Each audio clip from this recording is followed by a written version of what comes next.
નમામિ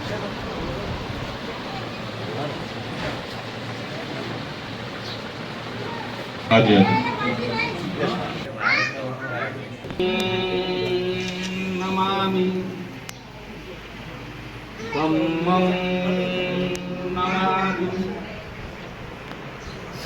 સંઘં નમામિ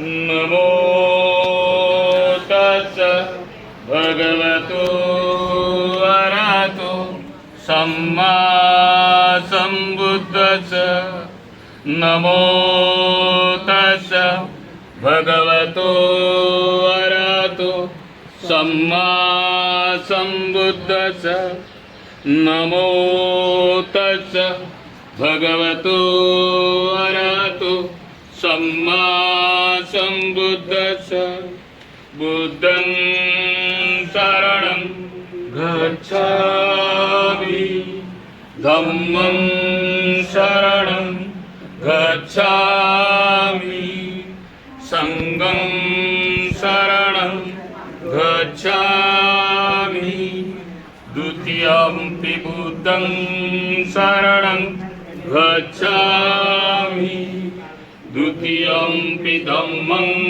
शरणं गच्छामि द्वितीयम्पि संघं शरणं गच्छामि तृतीयम्पि बुद्धं शरणं गच्छामि तृतीयम्पि धम्मं शरणं गच्छामि तृतीयम्पि संघं शरणं गच्छामि पंचशील बंधु पाणातिपाता वीरमणि शिखापदं समादियामि अदिन्नदाना वीरमणि शिखापदं समादियामि कामेषु मेच्छाचारा वीरमणि शिखापदं समादियामि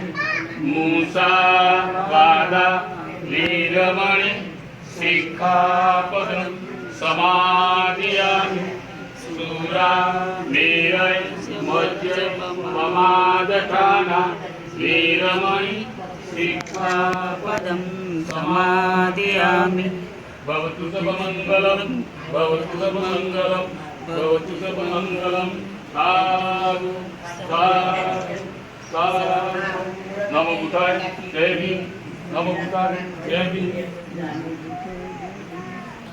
એટલે આપણે જે ગુજરાતી એનું ભાષાંતર મેં એમાંથી રૂપાંતર કરેલું છે પાલી ભાષામાંથી એ હું તમને વાંચી સંભળાવું એટલે નમો તસ્સ ભગવતો અરહતો સમ્મા સંબુદ્ધસ્સ અમે 3 વાર જ્યારે બોલીએ છીએ આ વસ્તુ 3 વાર એટલે 3 વાર એટલે કે ત્રિશણ પંચશીલમાં આવે છે આ વસ્તુ છે એટલે જે અરહંત જે તથાગત બૌદ્ધ એમને આપણે 3 વાર નમસ્કાર કરીએ છીએ।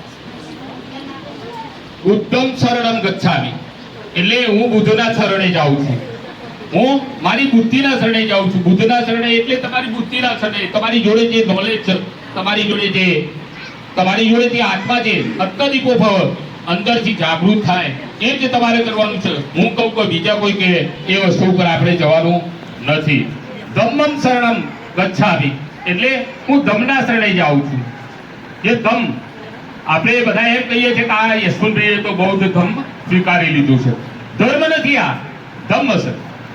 1 થી 2, 2 થી 3, 3 થી 5 એટલે વધુ લોકોનો સમૂહ ભેગો થાય એટલે આપણે એક ધમ્મનું સરણું કહીએ છીએ। સંઘ સમૂહ ભેગો થાય એટલે એનો સમૂહ કહેવાય છે, એટલે સંઘના શરણે જાઉં છું। એ રીતે આપણે એની વ્યવસ્થા કરેલી છે ભગવાન બુદ્ધે।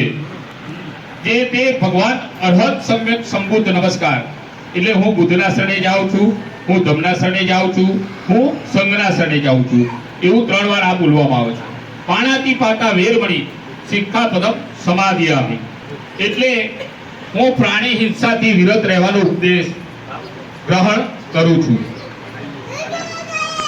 હું ચોરીથી વિરત રહેવાનો ઉપદેશ ગ્રહણ કરું છું, હું વ્યભિચારથી વિરત રહેવાનો ઉપદેશ ગ્રહણ કરું છું. હું જૂઠું બોલવાથી વિરત રહેવાનો ઉપદેશ ગ્રહણ કરું છું. હું સુરા, પાકો દારૂ, વેરે, કાચો દારૂ, મદ્ય અને નશો કરનારી વસ્તુઓનું સેવનથી વિરત રહેવાનો ઉપદેશ ગ્રહણ કરું છું. આ જે 5 શીલો છે દરેકને પાળવાના છે. એની અંદર 5 શીલો એ પંચશીલના 5 શીલો કહેવામાં આવેલા છે. એટલે આપણે જે તથાગત બોધની જે વંદના કરી એનું વિવરણ આ રીતે છે.